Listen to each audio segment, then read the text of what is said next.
जय हिंद साथियों। कैसे हैं आप सब लोग। मैं मोहम्मद शाहनवाज आप सभी का स्वागत करता हूं जीएस माइंड्स के अपने इस ऑनलाइन प्लेटफॉर्म में। साथियों, आज हम लोग एक बहुत ही महत्वपूर्ण टॉपिक को कवर करने वाले हैं। जी हाँ दोस्तों, प्रीएम्बल पॉलिटी का, इंडियन पॉलिटी का सबसे खास टॉपिक जो है माना जाता है। ये इससे संबंधित तमाम तरह के प्रश्न भी पूछे गए हैं और ये जो है, जो प्रीएम्बल है, ये बड़ा ही खास कह सकते हैं भाग है भारतीय संविधान का। ठीक है ना। तो चलिए फिर आज पढ़ते हैं हम लोग जो है उद्देशिका या प्रीएम्बल, और इसके बारे में थोड़ी करते हैं हम लोग चर्चा। ठीक है ना। तो सबसे पहले देखिए कि ये जो प्रीएम्बल है ये बहुत ही महत्वपूर्ण पोर्शन है। इसको एक बार पढ़ लेते हैं हम लोग। ठीक है ना। The constitution of India and preamble. We the people of India, having solemnly resolved to constitute India into a sovereign, socialist, secular, democratic republic, and to secure to all its citizens justice, social, economic, and political liberty of thought, expression, belief, faith, and worship, equality of status and of opportunity, and to promote among them all fraternity, assuring the dignity of the individual and the unity and integrity of the nation. In our Constituent Assembly, this 26th day of the November 1949, to hereby adopt, enact and give to ourselves this constitution. तो ये है हमारा preamble. क्या है ये preamble है। थोड़ा मैं इसको और जो है आपको सही दिखा देता हूं। देखिए, ये है हमारा प्रीएम्बल। ठीक है। ये प्रीएम्बल हमारे लिए खास क्यों है, ये प्रीएम्बल हमारे लिए खास क्यों है, इसी के बारे में आज हम लोग चर्चा करेंगे और इसके तमाम पहलुओं को देखेंगे। साथियों, अब प्रीएम्बल से संबंधित क्वेश्चन अक्सर पूछे जाते हैं और किस तरीके से पूछे जाते हैं, इस पहलू को भी हम लोग देखेंगे। ठीक है। तो सबसे पहले हम लोग बात करते हैं प्रीएम्बल की। तो प्रीएम्बल में एक चीज मैं आपको बताना चाहूंगा, ध्यान दीजिएगा। देखिए आप लोग, हाँ, तो प्रीएम्बल में आप लोग देख सकते हैं कुछ शब्दों का इस्तेमाल किया गया है। ठीक है ना। तमाम तरह के शब्द दिए गए हैं इसमें। जैसे एक शब्द है, ये आपको मैं बता देता हूं, ये शब्द दिया गया है सावरेन। ठीक है, एक शब्द ये है।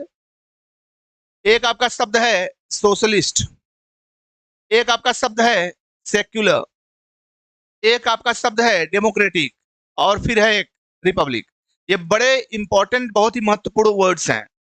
ठीक है ना। इनके बारे में हम अच्छे से बात करेंगे, अच्छे से चर्चा करेंगे। और इन शब्दों की अगर बात की जाए, जैसे सोशलिस्ट हो गया, ठीक है ना, सेक्युलर हो गया, रिपब्लिक, डेमोक्रेटिक, इन शब्दों के अलावा हमारे पास दो तीन चीजें हैं, उसको भी थोड़ा देखना है अपने को। जैसे हमको देखना है कि जस्टिस कितने प्रकार का जो है होता है, और प्रस्तावना में खास तौर पे प्रीएम्बल के अंदर जस्टिस कितने प्रकार का दिया गया है। तो देखिए, जस्टिस तीन प्रकार का दिया गया है, इकोनॉमिक, सोशल एंड पॉलिटिकल। तो कितने प्रकार का जस्टिस है। न्याय जो है, न्याय तीन प्रकार का न्याय होता है। ठीक है। कितने प्रकार का न्याय, तीन है। कौन सा न्याय है, सामाजिक न्याय, ध्यान दीजिएगा, सामाजिक न्याय। और कौन सा, आर्थिक न्याय। ठीक है। और कौन सा न्याय है, राजनैतिक, राजनैतिक न्याय। ठीक है। तो कुल मिला के तीन प्रकार के न्याय का उल्लेख किया गया है। तो आपसे पूछा जा सकता है कि प्रस्तावना में कितने प्रकार के न्याय की बात की गई है, तो आपको उत्तर देना है तीन प्रकार के न्याय की बात की गई है, सामाजिक, आर्थिक और राजनैतिक न्याय की बात की गई है। ठीक है। तो पहला प्रश्न आपका यही आएगा, कितने प्रकार के न्याय, कितने प्रकार के न्याय की बात की गई है। ठीक है ना। कितने प्रकार के न्याय की बात की गई है।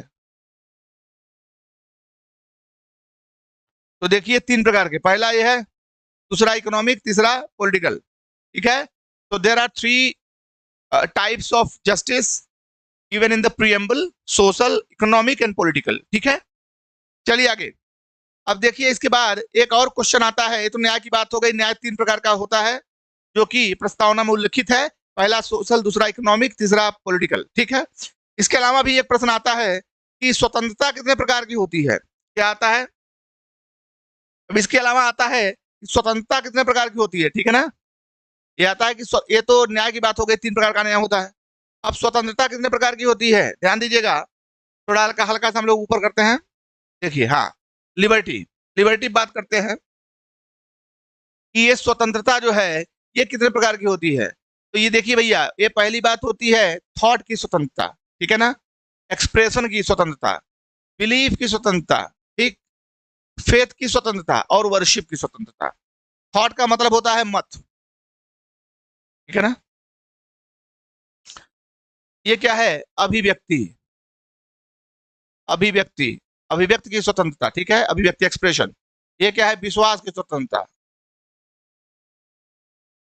ये क्या है, आस्था की स्वतंत्रता, आस्था, आस्था की स्वतंत्रता। ये क्या है, उपासना की स्वतंत्रता, उपासना की स्वतंत्रता, ठीक है ना।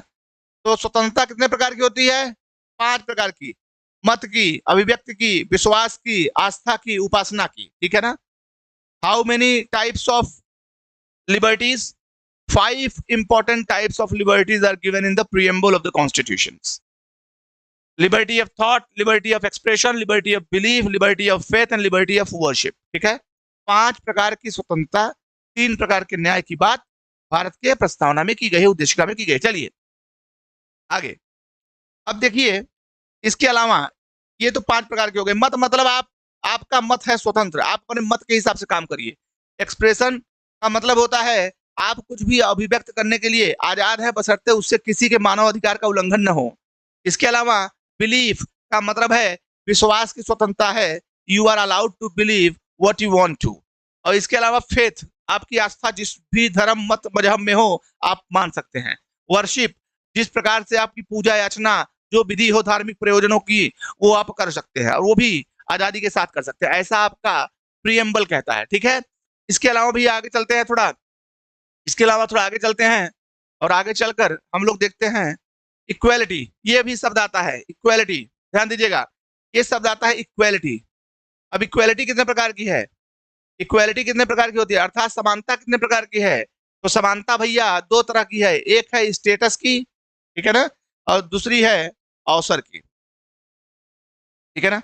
स्टेटस का मतलब क्या होता है, पोजीशन, पावर, ठीक है ना।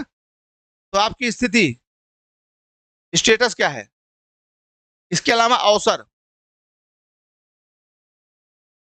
ठीक है, अवसर की समानता आपके साथ की जाएगी, और स्टेटस मतलब आपकी स्थिति जो रहेगी वो सबके समान रहेगी। ऐसा नहीं किसी के साथ भेदभाव किया जाएगा, किसी के साथ अच्छा, किसी के साथ पूरा व्यवहार नहीं किया जाएगा। सबकी स्थिति और सबके लिए अवसर समान रूप से उपलब्ध रहेंगे, ऐसा प्रियम्बल ऑफ इंडियन कॉन्स्टिट्यूशन कहता है, ठीक है। तो इक्वेलिटी 2 प्रकार की है, एक स्थिति की समानता, स्थिति में आपकी आपकी पोजीशन में जो है समानता रहेगी, और एक आपके अपॉर्चुनिटी में जो है समानता रहेगी, अर्थात आपको समान अवसर प्राप्त होंगे। तो ये 3 प्रकार के एक्सप्रेशन थे जो बहुत ही इंपॉर्टेंट है और संविधान के अंदर ये प्रियम्बल में उल्लेखित है। तो इन तीनों का जो है पढ़ना बड़ा आवश्यक था, क्योंकि इनसे संबंधित क्वेश्चन पूछे जाते हैं। पूछ लेगा समानता कितने प्रकार की है, स्वतंत्रता कितने प्रकार की है, इसके अलावा न्याय कितने प्रकार के हैं और कितने प्रकार के न्याय का उल्लेख किया गया है, इससे संबंधित क्वेश्चन एग्जाम्स में पूछे जाते हैं, लिहाजा ये बड़ा ही इंपॉर्टेंट था, ठीक है। तो इसके बाद हमने 3 प्रकार के न्याय, 5 प्रकार की स्वतंत्रता और 2 प्रकार की समानता का उल्लेख किया, चर्चा किया और समझा कि प्रियम्बल में इनका उल्लेख है। इसके बाद हम लोग ये देखते हैं, क्या देखते हैं, इसके बाद भी कुछ चीजें हैं जिन पर चर्चा होनी बड़ी आवश्यक है। जैसे देखिए ये शब्द जो है, sovereign, socialist, secular, democratic and republic, इन 5 शब्दों का जो है इनको हमको देखना है, ठीक है। तो चलिए हम लोग इनको व्यापक तौर पे देखते हैं, थोड़ा व्यापकता के साथ इनको देखते हैं हम लोग।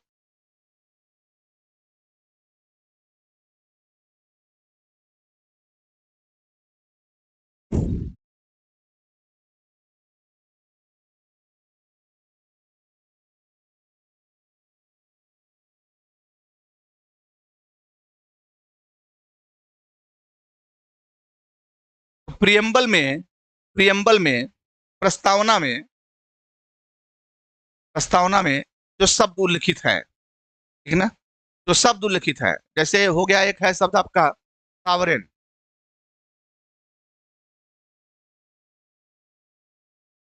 सोशलिस्ट, सेक्युलर, डेमोक्रेटिक, और एक है रिपब्लिक।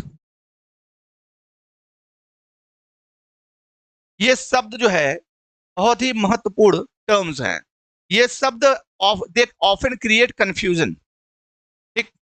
तो इनको अच्छे से समझना बड़ा आवश्यक है। इन्हीं पर आज चर्चा मैं करूंगा, क्योंकि they are very important terms given in the preamble and they tend to create kind of confusion to the people, therefore it's very important to discuss them, ठीक है? तो इनकी चर्चा हम करेंगे, थोड़ा थोड़ा करके चर्चा करेंगे, समझाने की कोशिश करेंगे, और खासतौर पे इन टर्म्स का मंतव्य क्या है, इनका पर्पस क्या है, इनका इंटेंशन क्या है, इसलिए ये जो है प्रस्तावना में उल्लिखित है, दिए गए हैं, इसके बारे में भी चर्चा करेंगे। तो सबसे पहले हम जो जिस शब्द की चर्चा करेंगे वो है सावरेन। सावरेन, ठीक है? सावरेन का क्या मतलब होता है सबसे पहले समझिए।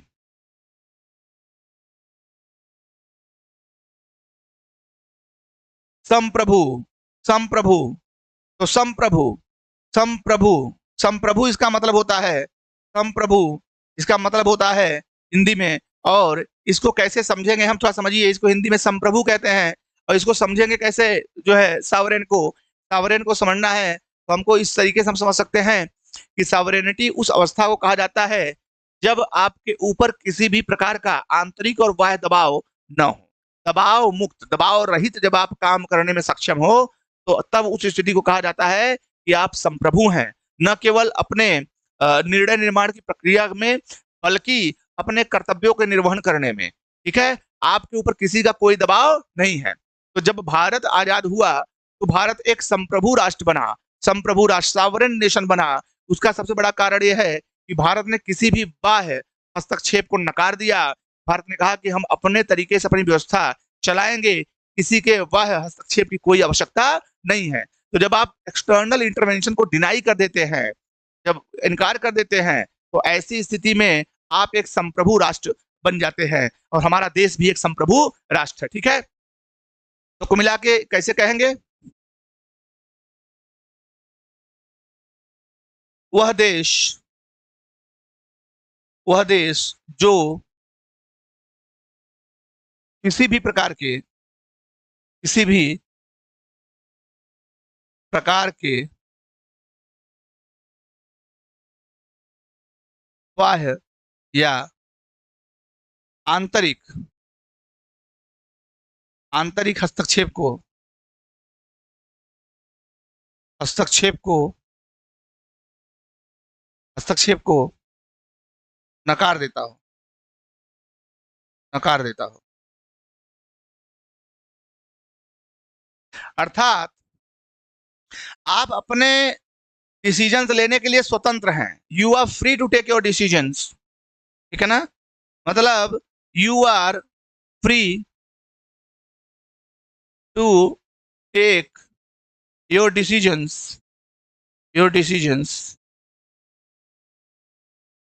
Without any, without any external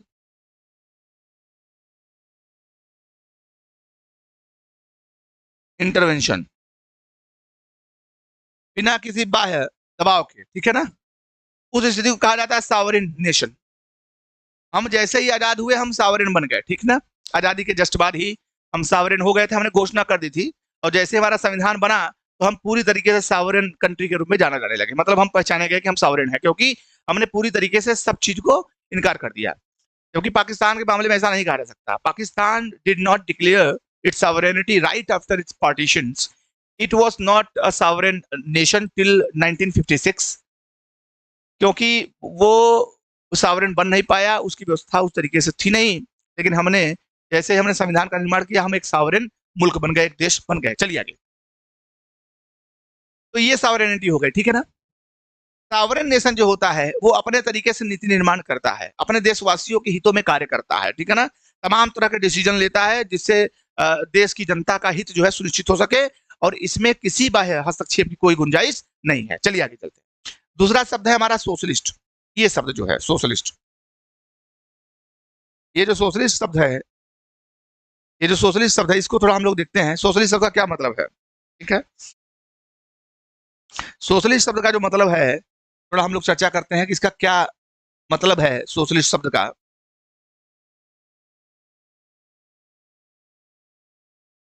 socialist का सबसे पहले मतलब समझिए, इसका मतलब होता है समाजवाद। क्या मतलब होता है इसका? इसका मतलब होता है समाजवाद। या समाजवादी, ठीक है, समाजवादी। सोशलिस्ट मतलब समाजवादी, ठीक। तो समाजवादी मॉडल की तरफ हमारा शुरू से ही रुझान था। Right after the partition of India, the government of India decided to adopt the model of socialism, क्योंकि इंडिया के पास एक कैपिटलिस्टिक मॉडल भी था अडॉप्ट करने के लिए, जो कि एडम स्मिथ द्वारा सजेस्ट किया गया था। लेकिन भारत का जो रुझान था सामाजिक मूल्यों की तरफ ज्यादा था, ठीक है ना, सोशलिस्ट वैल्यूज की तरफ ज्यादा था। इसलिए भारत का थोड़ा झुकाव जो है समाजवाद की तरफ था।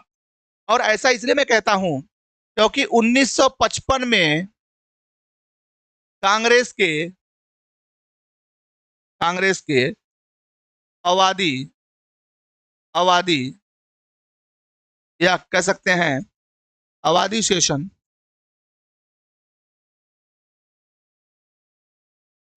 जो अवादी सेशन हुआ, मतलब Avadi Avadi session of of Congress,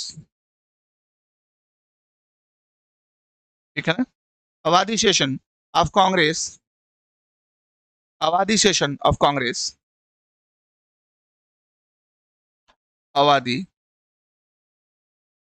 Avadi session of Congress 1955 1955 में कांग्रेस ने कहा कि सोशलिस्ट मॉडल को हम जो है एडॉप्ट करेंगे, ठीक है ना। कांग्रेस ने क्या किया, Congress adopted the socialist model,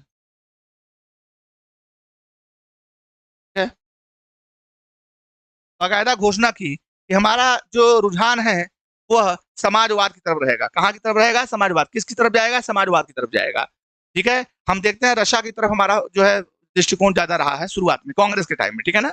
अभी तो राइट विंग की गवर्नमेंट है, तो इनका जो है रुझान तमाम तरह से, इनका रुझान बहुत अलग तरीके का रहता है, ठीक है ना, थोड़ा कंजर्वेटिव। लेकिन कांग्रेस के टाइम में जो, और खासतौर पर शुरुआती अगर दौर की बात करें, तो अवादी सेशन जो हुआ था कांग्रेस का 1955 में, उसमें कांग्रेस ने क्लियरली कहा था कि हम समाजवादी मॉडल की तरफ जो है जा रहे हैं और उसको हम एक्सेप्ट या एडॉप्ट कर रहे हैं। चलिए आगे। अब सोशलिज्म कितने प्रकार का होता है थोड़ा समझिए। हमारा कौन सा सोशलिज्म है, हमारा सोशलिज्म कैसा है, ठीक है, इसको भी थोड़ा देख लेते हैं। हमारा सोशलिज्म किस प्रकार का है, थोड़ा इसको भी देखते हैं। देखिए, खास तौर पे समाजवाद दो प्रकार का होता है, ठीक है। पहला जो समाजवाद होता है वो होता है डेमोक्रेटिक सोशलिज्म, डेमोक्रेटिक सोशलिज्म, ठीक है। दूसरा होता है कम्युनिस्टिक कम्युनिस्टिक सोशलिज्म, इसे हम स्टेट सोशलिज्म भी कहते हैं,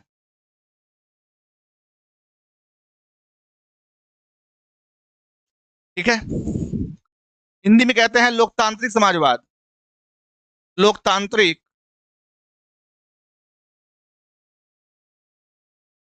लोकतांत्रिक समाजवाद, ठीक है।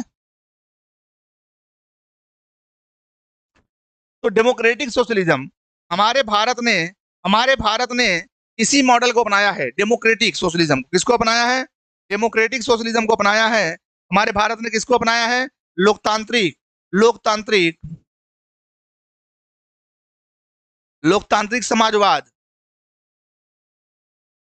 ठीक है ना। भारत, मतलब भारत ने किसको अपनाया है, लोकतांत्रिक समाजवाद को अपनाया है। जबकि बहुत सारे ऐसे देश हैं, जैसे चाइना हो गया, आपका रशिया हो गया, ये ऐसे देश हैं जिन्होंने कम्युनिस्टिक सोशलिज्म के मॉडल को अडॉप्ट किया है, जहां पे स्टेट कंट्रोल रहता है, हर सारी चीजें स्टेट के कंट्रोल में रहती है, ठीक है ना। You can not even own your private property if you go to China and Russia. what you see is quite different from what you see in India. I mean, here you can own your private property also. You can construct buildings, right? You can have a good home. But if you go to China and Russia, there is no concept of private property. It means in China especially, you cannot own private property. However, you can get the right to use of the private property for 50 years, 60 years, or even 70 years. But when it comes to owning private property in China, you don't actually get the right to do so. But India में क्या है कि आप ऐसा कर सकते हैं, क्योंकि भारत में जो है वो मॉडल ही ऐसा एक्सेप्ट किया गया है। तो यहाँ पे इसलिए कहा जा रहा है ना स्टेट सोशलिज्म, अर्थात स्टेट को पूरी अथॉरिटी दे दी गई है, ठीक है ना। आपके पास जैसे चीन का उदाहरण है, चीन, रूस, ठीक है ना, ये एग्जाम्पल है आपके पास, ठीक ना। ये इसी मॉडल को अडॉप्ट करते हैं। हमारे यहाँ कौन सा मॉडल है? लोकतांत्रिक समाजवाद का मॉडल है। लोकतांत्रिक समाजवाद का मॉडल भैया क्या होता है, क्या समझिए। इसमें क्या होता है, इसमें सरकारी और प्राइवेट, सरकारी प्लस प्राइवेट दोनों लोगों को महत्व दिया जाता है। दोनों साथ साथ काम करते हैं, साथ साथ काम करते हैं, ठीक है ना, ध्यान दीजिएगा, काम करते हैं, करते हैं। हम कह सकते हैं एक मिश्रित, मिश्रित जो है हमारा मॉडल है, हमारा मिश्रित मॉडल है। क्यों? क्योंकि हम पब्लिक प्राइवेट पार्टनरशिप टाइप के लोग हैं। हम जो है साथ साथ, जहां तक कुछ प्रॉपर्टीज पे स्टेट का कंट्रोल होता है, जबकि कुछ प्रॉपर्टीज जो होते हैं वो प्राइवेट प्लेयर्स के द्वारा जो है चलाए जाते हैं।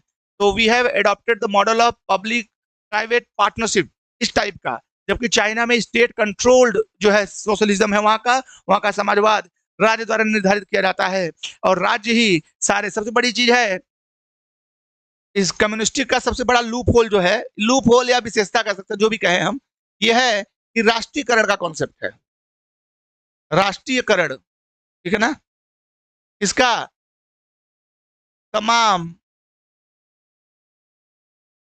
परिसंपत्तियों का, ठीक है, परिसंपत्तियों का राष्ट्रीयकरण हो जाता है। तमाम परिसंपत्तियों का राष्ट्रीय मतलब सारी जो परिसंपत्ति है वहां की, सबका राष्ट्रीयकरण है, स्टेट ने अपने कंट्रोल में किया हुआ है। भारत में ऐसा नहीं है। भारत में क्या है कि पब्लिक प्रॉपर्टी भी है और प्राइवेट प्रॉपर्टी भी है, तो दोनों तरह का कॉन्सेप्ट देखने को मिलता है। लेकिन यहाँ पे ऐसा नहीं है, ठीक है।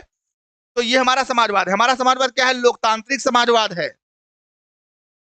बात समझ में आ रही है? और समाजवाद क्या होता है? समान मूल्यों का, समान मूल्यों की स्थापना जिस जिस जो है सिद्धांत से हो, उसे ही समाजवाद कहते हैं। समान मूल्यों की, फ्रेटर्निटी होनी चाहिए, समाज में समानता होनी चाहिए, ठीक है ना, नफरत नहीं होनी चाहिए, जेलसी नहीं होनी चाहिए, बल्कि समान आचरण का व्यवहार होना चाहिए। समान आचरण करने के लिए जो है क्या कहते हैं, माकूल माहौल होना चाहिए, वातावरण होना चाहिए। इसके लिए सोशलिस्ट शब्द जो है वो भारतीय संविधान में और भारत के अंदर समाजवादी मूल्यों की स्थापना करता है, ठीक है ना, ध्यान दीजिएगा। चलिए आगे। अब एक और शब्द है सेक्युलर। सेक्युलर शब्द है, इस पर थोड़ा चर्चा करेंगे हम लोग।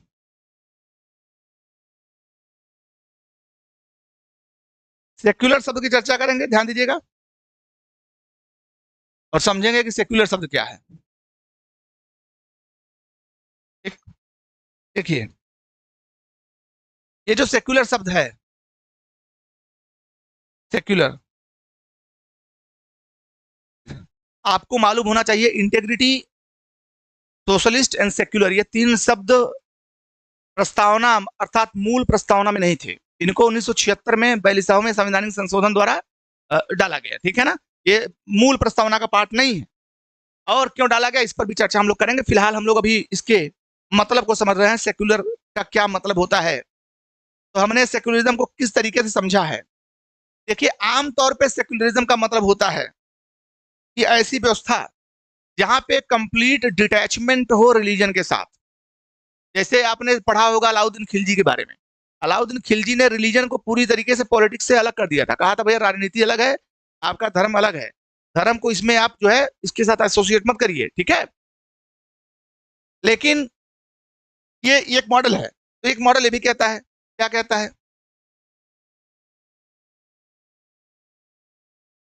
धर्म का राजनीति से लगाओ,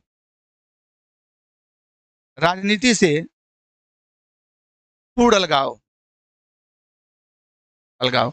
एक बात यह है कि पूर्ण अलगाव हो। एक मॉडल ये भी कहता है कि धर्म का राजनीति से पूर्ण अलगाव हो, ठीक, अर्थात देश में जो राजनीतिक व्यवस्था है, जो मॉडल है, उसका धर्म से पूर्णतः लगाव हो, ठीक है ना। एक मॉडल तो ये कहता है। लेकिन भारतीय मॉडल क्या कहता है, इस बात को हमको समझना है। ये एक मॉडल है जो कि विश्व के कई देशों ने अडॉप्ट किया हुआ है। भारत में इसका क्या कॉन्सेप्ट है? भारत में कॉन्सेप्ट है कि भारत सब धर्मों को समान समान संरक्षण, समान संरक्षण देगा। पहला मॉडल तो है, पहली बात, भारत सब धर्मों को समान संरक्षण देगा। भारत में अलगाव की कोई बात नहीं है, ऐसा नहीं कि भारत धर्मों से अलग हो जाएगा, ठीक है ना। भारत सब धर्मों को इंटरटेन करेगा, ठीक है ना, इक्वली करेगा, इन इन इन द इक्वल मैनर। ऐसा नहीं है कि जो है किसी धर्म को ज्यादा संरक्षण देगा, किसी धर्म को कम देगा, ऐसा नहीं है, सब ठीक। और सारे धर्म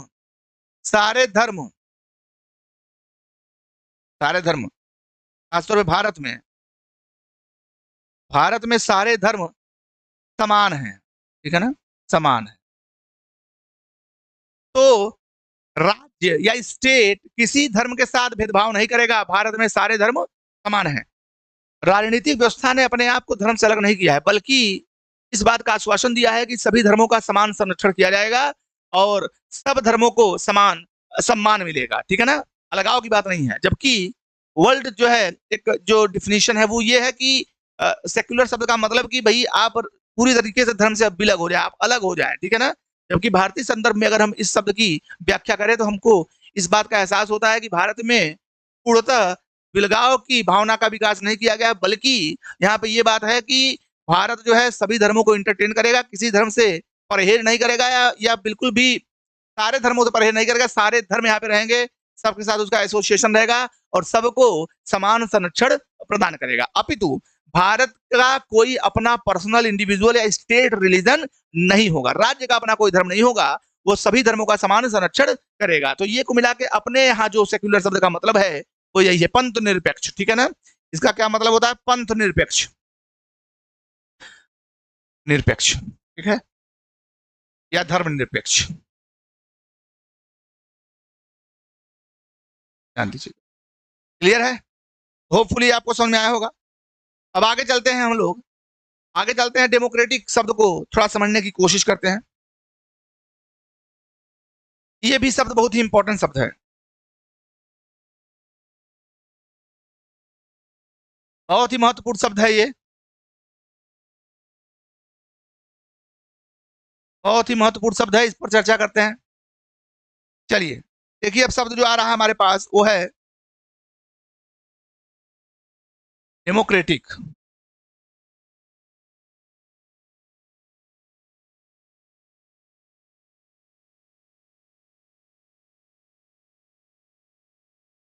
डेमोक्रेटिक शब्द डेमोक्रेसी से आया है,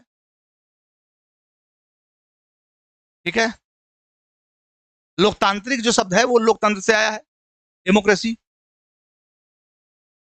तो खास तौर पे डेमोक्रेसी हमारे लिए किस तौर पे मायने रखती है, किस प्रकार से मायने रखती है, डेमोक्रेसी का क्या वास्तविक मतलब होता है, इसको हमको समझना है। देखिए साथियों, डेमोक्रेसी जो होती है वो दो प्रकार की होती है, ठीक है ना। विश्व संदर्भ में अगर हम देखें तो दो प्रकार की डेमोक्रेसी को जो है स्वीकार किया गया है। तो डेमोक्रेसी जो है खास तौर पे ये दो प्रकार की होती है। पहली जो होती है वो होती है प्रत्यक्ष लोकतंत्र, ठीक है, या डायरेक्ट डेमोक्रेसी, डायरेक्ट डेमोक्रेसी, ठीक है। दूसरा होता है अप्रत्यक्ष, अप्रत्यक्ष लोकतंत्र, या इनडायरेक्ट डेमोक्रेसी, इनडायरेक्ट डेमोक्रेसी, ठीक है। दो प्रकार के होता है, direct democracy and indirect democracy, ठीक है। तो हमारे यहाँ जो खासतौर पे हम दोनों मॉडल को समझेंगे और समझेंगे कि हमारे यहाँ कौन सा मॉडल चलता है, हमारे यहाँ कौन सा मॉडल चलता है, इसको भी देखेंगे। और विश्व लेवल पे जो दोनों मॉडल्स हैं उनकी थोड़ी जांच पड़ताल करते हैं, हम लोग समझने की कोशिश करते हैं कि क्या इनका मतलब है, ठीक है। तो चलिए थोड़ा ऊपर आते हैं, इसको हटाते हैं। तो देखिए जो मॉडल है सबसे पहले वो कौन सा है, इसको समझेंगे। लेकिन इसके पहले थोड़ा डायरेक्ट डेमोक्रेसी को समझते हैं, ठीक है। डायरेक्ट डेमोक्रेसी, देखिए साथों, डायरेक्ट डेमोक्रेसी का जो सबसे बड़ी चीज है, सबसे बड़ी खूबी है, वो है इसके चार इंपॉर्टेंट टूल्स। चार इंपॉर्टेंट टूल्स इसकी सबसे बड़ी खूबी है। पहला क्या है, इनिशिएटिव, इनिशिएटिव। दूसरा क्या है खूबी, रिकॉल। तीसरी क्या खूबी है, प्लेबिसाइट। ठीक है ना। चौथी क्या है? रेफरेंडम।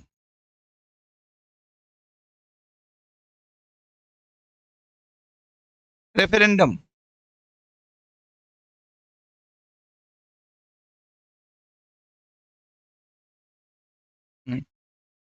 तो ये चार इसके टूल्स हैं डायरेक्ट डेमोक्रेसी के, ठीक है। इसमें क्या होता है, इनिशिएटिव का मतलब होता है कि अगर पब्लिक चाहती है कि कोई नया कानून बनाया जाए, कोई नया कानून बनाया जाए, पब्लिक अगर चाहती है तो कुछ लोग मिलकर उस पर प्रस्ताव पास करेंगे, लोग ही पास करेंगे, ठीक है ना।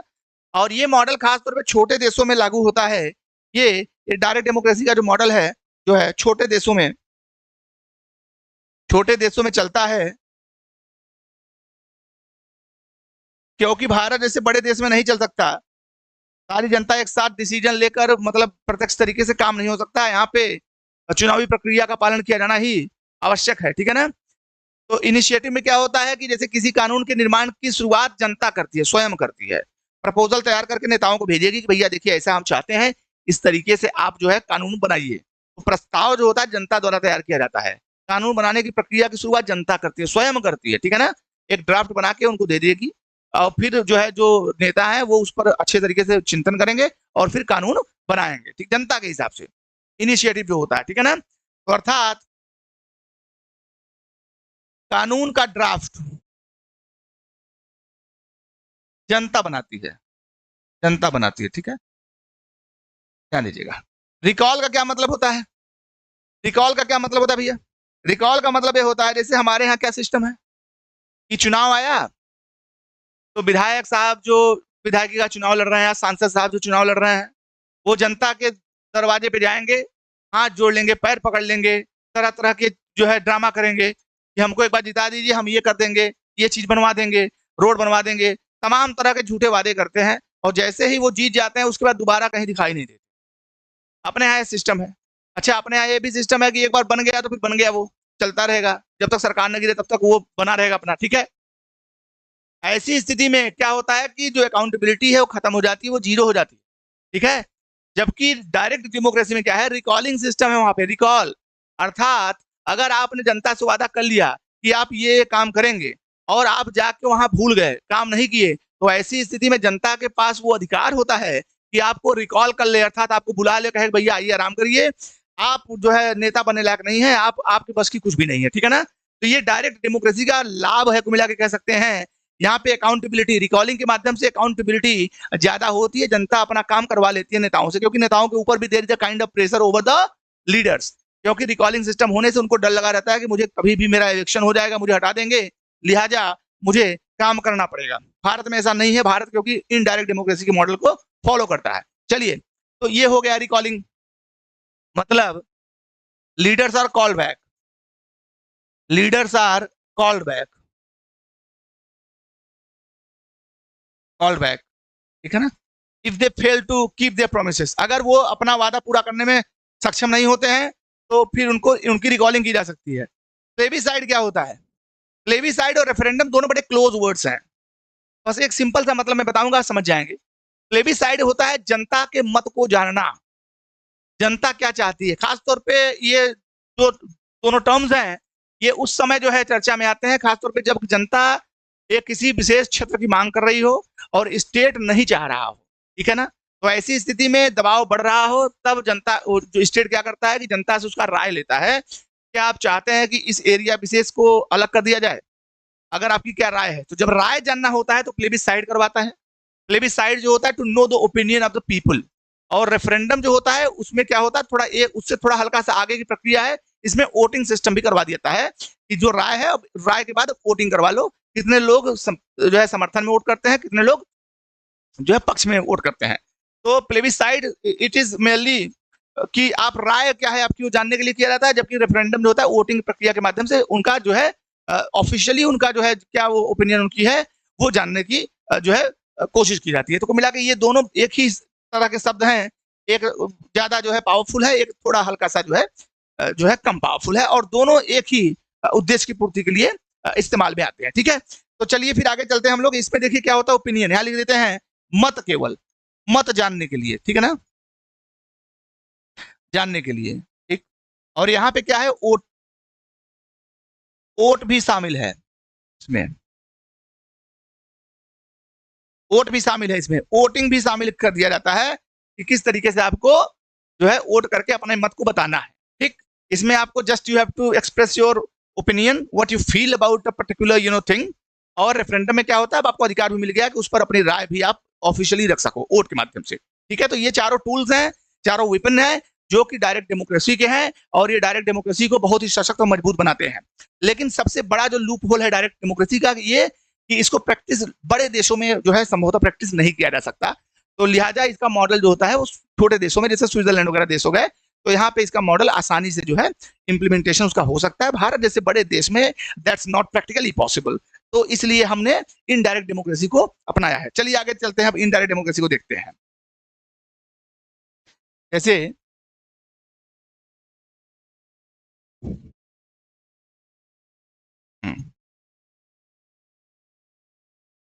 ये तो हो गया डायरेक्ट डेमोक्रेसी, ये तो हो गया डायरेक्ट डेमोक्रेसी का मॉडल हमने देखा। अब हम लोग थोड़ा देखेंगे इनडायरेक्ट। भारत में क्या है,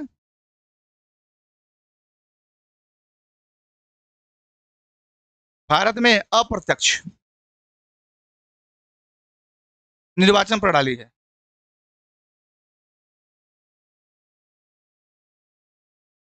ठीक, प्रत्यक्ष निर्वाचन प्रणाली है।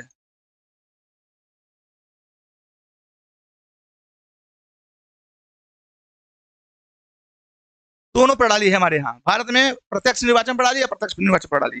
चुनाव, क्योंकि राष्ट्रपति का जैसे चुनाव हो गया तो अप्रत्यक्ष तरीके से किया जाता है, जबकि सांसद का चुनाव जो होता है, विधायक का चुनाव तो प्रत्यक्ष निर्वाचन से होता है, जनता सीधे भाग लेती है। तो ये दोनों, ये सब चीजें हमारे यहाँ टूल्स हैं खासतौर पर, ठीक है ना।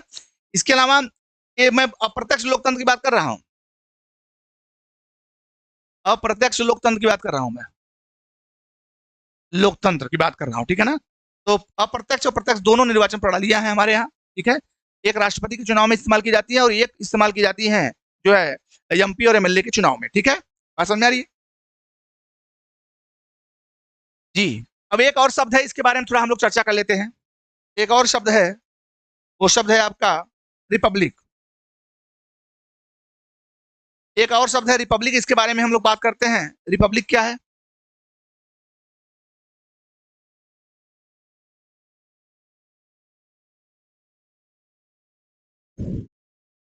ये जो रिपब्लिक शब्द है इसका क्या मतलब होता है, इसका सीधा सा मतलब होता है, इसका क्या मतलब होता है कि जो आपका हेड है, the head of the, head of the state,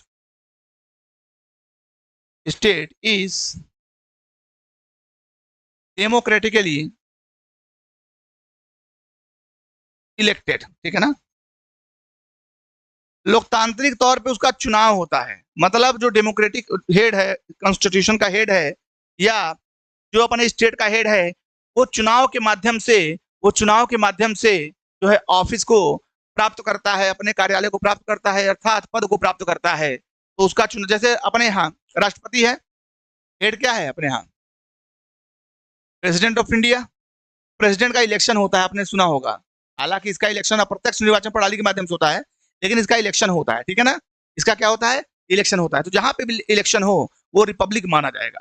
बात समझ में आ रही है। तो इसका ये पार्ट 1 है, मैंने आपको आज शब्दों का ये सारी चीजें बता दी। कल प्रियम्बल का पार्ट नंबर 2 होगा, जिसमें तमाम तरह के वादों की चर्चा करूंगा मैं, ठीक है ना। तो प्रियम्बल का पार्ट 1 है ये, इसमें मैंने बहुत सारी चीजों को जो है मैंने बता दिया। कल भी आप लोग देखते रहिए। कल पार्ट 2 आएगा, जिसमें हम और तमाम तरह की चीजों के बारे में बात करेंगे, कुछ वाद है इससे रिलेटेड, और एक बहुत बड़ा जो है इशू है वो ये है कि क्या प्रियम्बल कॉन्स्टिट्यूशन का पार्ट है कि नहीं है। इसके संबंध में 2-3 सुप्रीम कोर्ट के वाद हैं और वर्डिक्ट्स हैं, उन पर भी चर्चा करेंगे। तो चलिए फिर मिलते हैं कल इसी उत्साह इसी जोश के साथ, तब तक के लिए जय हिंद।